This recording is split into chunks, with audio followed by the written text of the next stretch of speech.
আসসালামু আলাইকুম। আমি তুলি আছি আপনাদের সঙ্গে। তুলিস ডেইলি ব্লগে আপনাদের সবাইকে স্বাগত। কেমন আছেন আপনারা সবাই? আশা করি সবাই ভালো আছেন, সুস্থ আছেন। প্রতিদিনের মতো আজকেও আরেকটা ব্লগ নিয়ে আমি হাজির হয়ে গেছি। তো আমার ব্লগে আজকে কি থাকছে সবাই দেখতে থাকুন। আজকে ভোরের আকাশটা এত সুন্দর, মনোরম আর খুবই শান্ত দেখাচ্ছে, তাই একটু ভিডিও করলাম। আমি নামাজ পড়ার পরে এই ভিডিওটা করেছি। আর শীতের আবহাওয়া চলে আসছে, তো কুয়াশা দেখা যাচ্ছে। আজকে সকালের নাস্তা হচ্ছে নুডলস আর হচ্ছে চা আর হচ্ছে টোস্ট বিস্কিট। তো এটা দিয়ে সকালের নাস্তা হবে আজকে আমাদের। আর আজকে সকালে নাস্তা করার পর থেকে একটু মোছামুছি পরিষ্কার শুরু হয়ে গিয়েছে, কারণ মানুষ এই বাসায় যে গেস্ট ছিল, তো একটু মানুষজন থাকলে তো কাজ কাম সম্পূর্ণভাবে করে ওঠা হয় না, একটু রান্নাবান্না নিয়ে তো ব্যস্ত থাকাই হয়। তো এগুলো তো পরিষ্কার করে রাখছিলাম। আর মেহমান ছিল যেহেতু, ওইভাবে আর পরিষ্কার করার সময় সুযোগ হয়ে ওঠেনি, হালকা পাতলাভাবে করেছি। তো এগুলো আজকে একটু ডিপ ক্লিন করে নিচ্ছি আমি। সবগুলোতে অনেক ধুলাবালু জমেছে। তো সকালে ওই যে নাস্তা করার পরে এই কাজটা শুরু করেছি। তো আমি দুইটা রুমেরই বেড দুইটা পরিষ্কার করে নেব, তারপরে আমি আবার রান্নাঘরে যাব। আর আমি বেড যে পরিষ্কার করি, আমি অল্প সামান্য একটু তেল আর একটু বেশি পরিমাণে পানি, ওইটাকে ভালো করে আমি গুলিয়ে মিক্সড করে নিই। তারপরে আমি একটা নরম কাপড় দিয়ে আর কি এভাবে মুছে নিই, তাহলে ধুলাবালু যা জমে ওগুলোও পরিষ্কার হয়ে যায়, আবার ফার্নিচারটাও বেশ চকচক করে সুন্দর লাগে। তো আমি এইভাবেই করে নিচ্ছি এটা।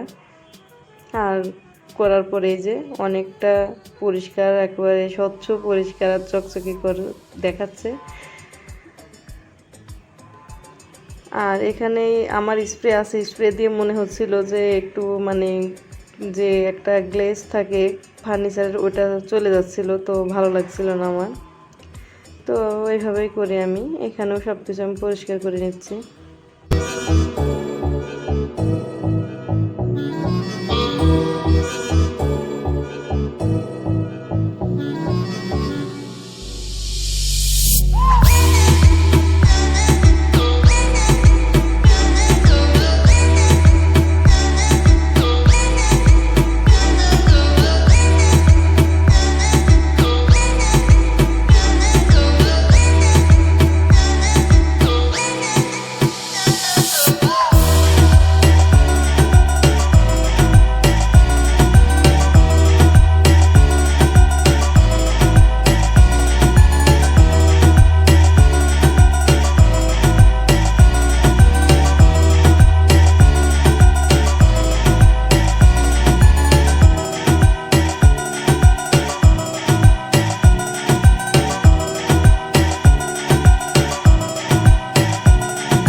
এই রুমের বেডটাও পরিষ্কার করে নিলাম। এটাতেও অনেক ময়লা জমছিল, আর এগুলোতে পরিষ্কার করতে একটু কষ্ট হয়। তো আমি যাই হোক পরিষ্কার করে এখন রান্নাঘরে চলে এসেছি। এখন কাজকাম করার পরে আর একটু ক্ষুধা লেগেছে, এখানে আমি একটু রুটি আর পরোটা বানিয়ে নেব। এখানে আমি আটাটা মেখে নিচ্ছি। একটু আলু তরকারি আছে রাত্রে, তো ভাবছি একটু রুটি বানিয়ে নিই, ওটা দিয়ে খাওয়া হয়ে যাবে।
খাওয়া দাওয়া শেষে আমি দুপুরে রান্নার জন্য চলে গেছি। আর এখানে আমার মশলা পেস্ট শেষ হয়ে গিয়েছে, তো এখানে আদা ব্লেন্ড করে নিচ্ছি। আদা রসুন এগুলো সব এখন পেস্ট করে নেব আমি। আর আমি অল্প অল্প করেই করি, কারণ ফ্রিজের মশলা খুব বেশি দিন মানে ভালো লাগে না আমার। তো অল্প করে করি যেন আমার 1 সপ্তাহ থেকে 10 দিনের ভিতরে এটা শেষ হয়ে যায়, এমনভাবেই করে নিই। তো এখানে আমি একটু আজকে বিরিয়ানি রান্না করব সিম্পলভাবে আর কি। এই যে আমি পেঁয়াজ ভাজি করে নিয়েছি, আর এখানে আমি আদা রসুন পেস্ট দিয়ে দিলাম।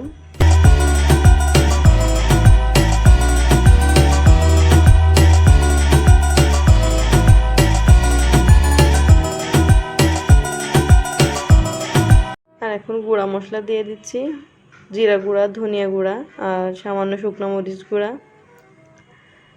আর এখন দিচ্ছি একটু বিরিয়ানি মশলা। আমি বিরিয়ানি মশলাটা অল্পই দিচ্ছি, কারণ খুব বেশি ঘ্রাণ আমার ভালো লাগে না। এখানে এখন আমি মাংসটা দিয়ে আমি একটু ভালো করে মাংসটাকে রান্না করে নেব, কষিয়ে। তারপরে অল্প পানি দিয়ে আমি মাংসটাকে সিদ্ধ করে নেব, আর ঝোল রাখবো না আমি।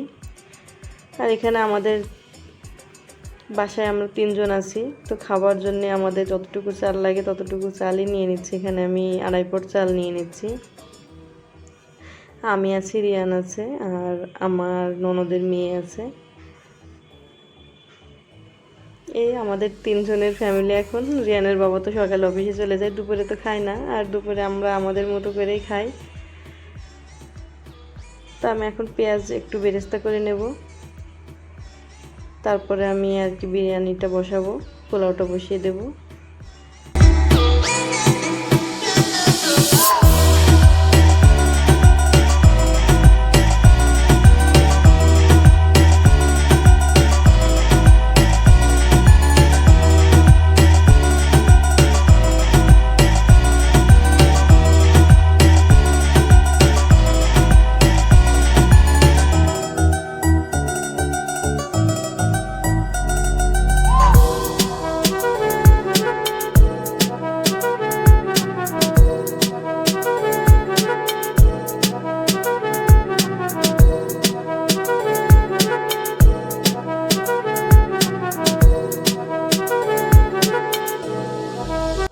এখানে পানি আর দুধ আমার যতটুকু পরিমাপ লাগে আমি দিয়ে দিয়েছি। দেওয়ার পর আমি এটা ঢেকে দিলাম, আর এখন ছিদ্রটাও আমি বন্ধ করে দিয়েছি। আর এই অবস্থায় এসে এখন আমি মাংসটা দিয়ে দেব। আর চুলার আঁচটা একেবারে লো হিটে রেখে এটাকে আমি ঢাকনা দিয়ে রেখে দেব, তাহলে আমার বিরিয়ানিটা হয়ে যাবে।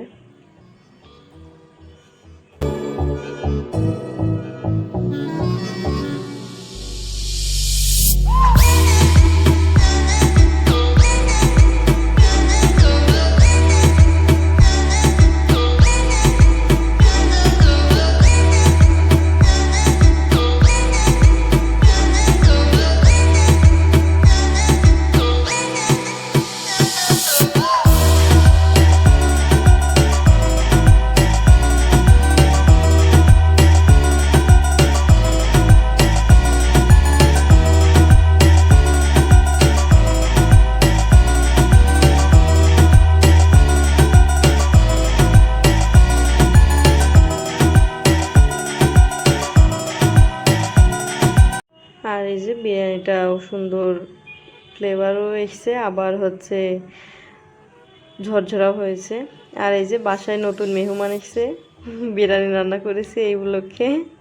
তো মেহমানকে দেখে রিয়ান তো সেই খুশি, এটাকে ধরবে সে। তা আম্মু আমাকে বলছে, আম্মু একটু ক্যামেরা নিয়ে আসো, ভিডিও করো, একটু ভিডিও করো। তো আমি একটু ভিডিও করার পরে উড়ে চলে গেছে। এত উৎপাত করলে আর কি থাকে। আর আমার বাসায় ডিম নিয়ে এসেছে, ডিমগুলো আমি এখন ধুয়ে রেখে দিচ্ছি, ফ্রিজে রেখে দেব। পরিষ্কার করে আমি ডিম ধুয়ে নিচ্ছি। আর আজকে প্রচুর গরম, আমি ভয়েস দিচ্ছি অথচ এদিকে আমি শেষ হয়ে যাচ্ছি ভয়েস দিতে, যে এতটা গরম। আর এখন হচ্ছে সন্ধ্যার সময় আমি একটু ক্ষীর রান্না করছি। বাসায় নতুন মেহমান এসেছে না, এখন একটু ক্ষীর রান্না করছি, তাকে তো আপ্যায়ন করতে হবে।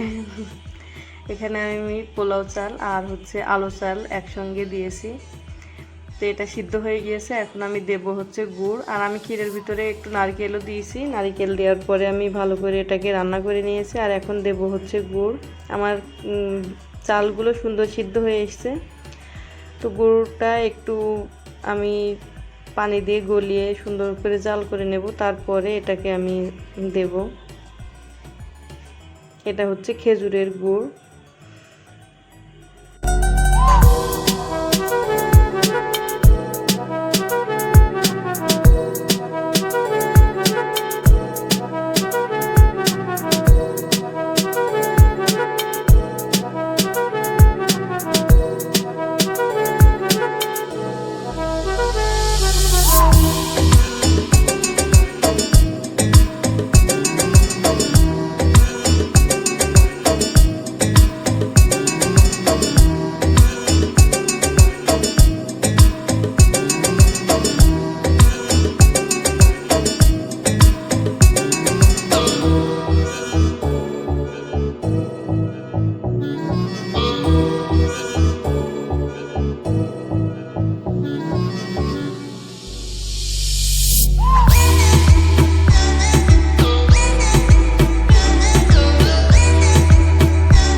আর এদিকে ক্ষীর হচ্ছে, আর এদিকে আমরা চা খাওয়ার জন্য চাও বসিয়ে দিয়েছি, চার পানি। দুইটার কালারই সেম সেম হয়ে গিয়েছে।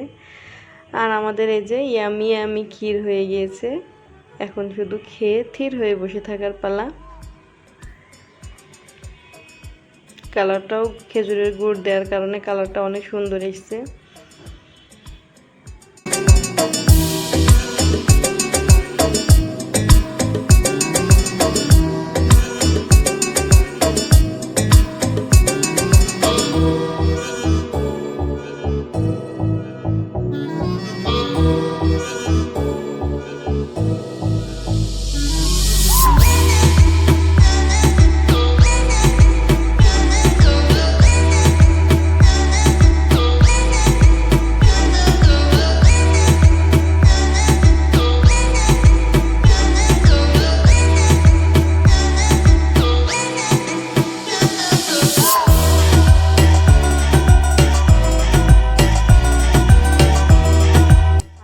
অনেক ইয়ামি হয়েছে, অনেক মজা।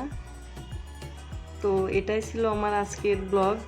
আমার আজকের ব্লগটা কেমন লাগলো অবশ্যই কমেন্ট করে জানাবেন। আর যদি ভিডিওটা ভালো লাগে অবশ্যই চ্যানেলটা সাবস্ক্রাইব করবেন, লাইক কমেন্ট শেয়ার করবেন, পাশে থাকবেন। কোনো ভুল ত্রুটি হলে অবশ্যই ক্ষমা সুন্দর দৃষ্টিতে দেখবেন। তো ভালো থাকেন সবাই, আল্লাহ হাফেজ।